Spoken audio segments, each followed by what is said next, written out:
Doing a little live post game reaction on a Monday night. I know the Texans played yesterday.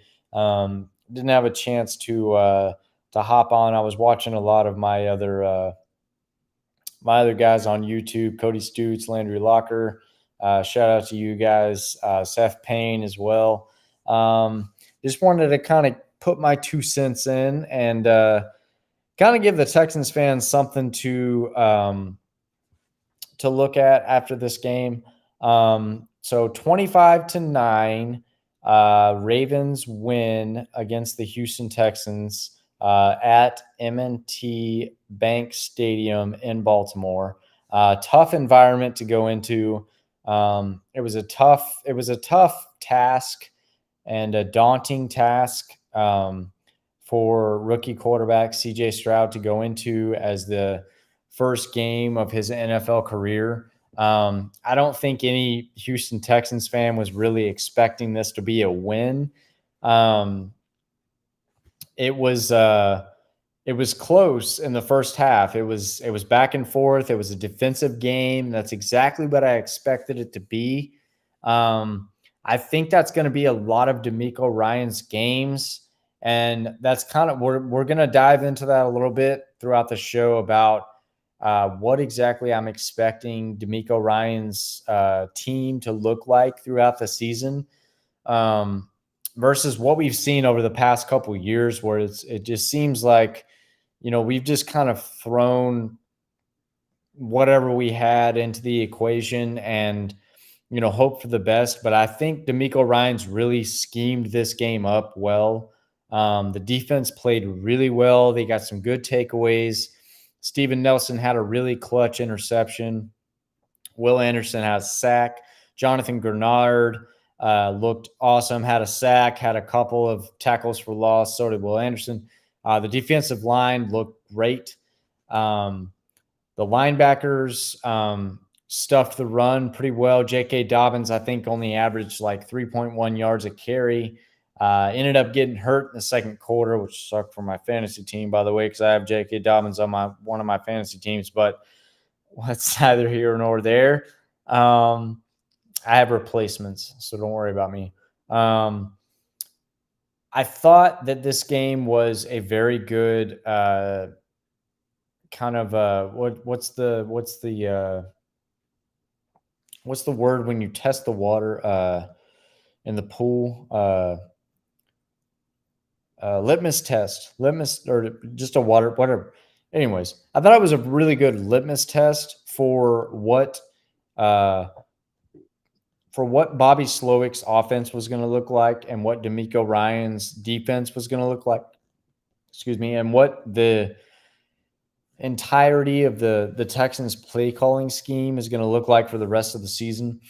It was a close game for a half. And then it just seemed like after that second half, the Texans come out, they got the field goal at the end of the half, get it to 7-6, and then get the ball back at the beginning of the second half and just didn't have an answer and went 3 and out immediately. And it was kind of deflating. It was like, man, we kind of had an opportunity there, but it seemed like Bobby Slowick has instilled a trust in CJ Stroud, and I could see that throughout the game. I mean, the kid threw 44 passes. He went 28 of 44 for 242 yards. I mean, for a rookie quarterback to have that kind of weight on his shoulders, I thought was really impressive. He did awesome at adjusting to the pressure, the defensive pressure throughout the game. He was able to kind of slow the game down. It seemed like in the beginning, CJ was very kind of antsy, and you could see some of those kind of first game rookie jitters in that first quarter where he just didn't seem like he was comfortable in the pocket.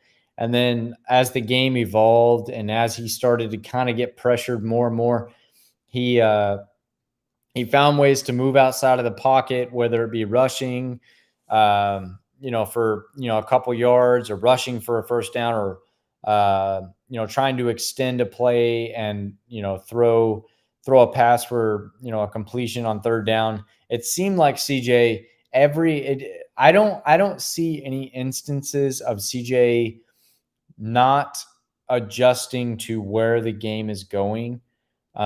He does a really good job at adjusting to mistakes he's made and where the offense is at and figuring out ways to move the ball down the field. I don't have an issue with that whatsoever. There was some very questionable play calling, um, instances throughout the game from D'Amico Ryans, and I guess you could say Bobby Slowick as well. They went for it on the first fourth and one try at midfield, which I was okay with. I just didn't love the play call. I think as the season progresses, I don't think we're going to see much of a difference in this. It was good to see that D'Amico Ryans is bought into his offense, and I think that was kind of more of the point of why he made the fourth down call decisions. I think it was D'Amico just telling his offense, "Look, I trust you guys. If you get it, you get it. If you don't, I'm behind you, and it's on me." In a way, you know what I mean? Like, I think that's really encouraging to see from a head coach because, we saw last year where, Lovie Smith basically looked like he was just like, we're going to tie this game. Let's punt it. And you guys saw that where we tied the game against the Indianapolis Colts when we had a chance to really maybe try and win the game and just didn't. And I think D'Amico's he picked up on that and he saw that and he knows the previous mistakes that this organization has made. And he's like, look, I'm putting full faith into my offense. I'm putting full faith into my defense. I'm putting full faith into this team to make things happen. And if they happen, they happen. If they don't, they don't. I'll take onus of it. It's on me. You know what I mean? Like, I appreciate that. It didn't work out. It sucks because they didn't convert on either of their fourth downs. But it was good to see that he had trust in them. And he also threw the challenge flag where Robert Woods looked like he caught that pass under his hands. There wasn't definitive evidence on camera to kind of show it, but looking at what I looked at, if they'd have called it a catch on the field, and that's the same thing they were saying on the broadcast, if they'd have called it a catch on the field, that would have been a completed pass, but there wasn't enough to overturn it on the replay. D'Amico Ryans throws the challenge flag out, wastes the timeout. I get it. It's frustrating because they ended up finishing the fourth quarter with 0 timeouts with like 8 minutes to go. And it's like, you got to game manage a little bit better. But I loved the fact that D'Amico trusted this offense to do what they needed to do. And that was encouraging. I thought the run defense did really well. J.K. Dobbins was held to like 3.1 yards per carry. Got hurt in the second quarter, which sucked for me because I have my fantasy team, and now I got to figure something else out at my second running back position. But don't worry about me. I'll figure it out. It was just weird to see like how the Texans rush defense, even after J.K. Dobbins left in the second quarter, they didn't really adjust much, but the Ravens have 3 really good running backs. They got Gus Edwards, they got Justice Hill, who can basically pick up and do the exact same thing that J.K. Dobbins was doing. And they didn't really adjust much to a different player. They kind of ran the same style of defense, but the Ravens they found success to a certain extent, and they ended up finishing the game with 110 rushing yards, which the Texans last year were the worst rush defense in the NFL, notably. at like over 150 yards average per game. So 110 yards is an improvement, very much so from last season. So I'm liking that. Jalen Petrie got hurt on a play that I saw him on the sideline after it happened. And apparently he was coughing up blood, which is never a good sign and never a good thing at all. And I'm not trying to make light of it. I guess reports came out that he actually had a bruised lung. And I would not expect him to be out against the Colts this week. I would not expect it. I would not expect him to play, I guess I should say, against the Colts next week. If he does, I'm going to be shocked. He spent the night in Baltimore hospital overnight to get tests run and exams done on that bruised lung. And he's reportedly back in Houston today. Today is Monday. But he spent all yesterday, Sunday, and Sunday night in Baltimore at the hospital. So thoughts and prayers to him. He seems like he's doing okay, but I really don't expect him to be back out there. Jimmy Ward had a hip injury earlier in the preseason, right before the season got started, and we got note of it a couple days before the Ravens game that Jimmy Ward had that injury going on. I would expect Jimmy Ward to be back. Even if he's not, we'll talk about the defensive backs. They held up pretty well, in my opinion. I don't think this was a game. This wasn't a game where it was like so glaring that the Texans defense was just awful. Like I said, they had several good turnovers. They had the Steven Nelson interception. They had the MJ Stewart fumble recovery when Lamar Jackson's just holding the ball like a little candlestick in the middle of the field, and somebody came and swatted. I think it was Tavier Thomas came and swatted it away, and MJ Stewart recovered the fumble. I don't think this is a glaring. The Texans have a problem on defense problem. I'm more worried about the offensive line. And we'll talk about that a little bit. So George Fant was another injury, succumbed to this ball game. He had a shoulder injury right around the same time. I think it was a little bit after maybe Jalen Petrie got hurt, where he had a shoulder injury, and they stuck Michael Dieter in there, who has, in my research and every other Texans fans or reporters research, has never played right tackle in his career. They stuck him in at right tackle for some reason instead of shifting Josh Jones over, which I can kind of appreciate in a way, because it's like they had to throw somebody in because George Fant got hurt in that instance where they had to throw somebody else out there, and it wasn't like they could reconfigure everything, in a week. Like, you had to figure it out now, and they just kind of threw what offensive linemen they had available into that position instead of moving another offensive lineman into another position and putting Dieter into, that position that offensive lineman had just left. I get it. I understand. It was a knee-jerk reaction, but I feel like throughout the week and throughout practice, we'll probably see if George Fant doesn't come back, which I haven't seen any reports that say he's coming back. I haven't seen any reports that say he isn't coming back.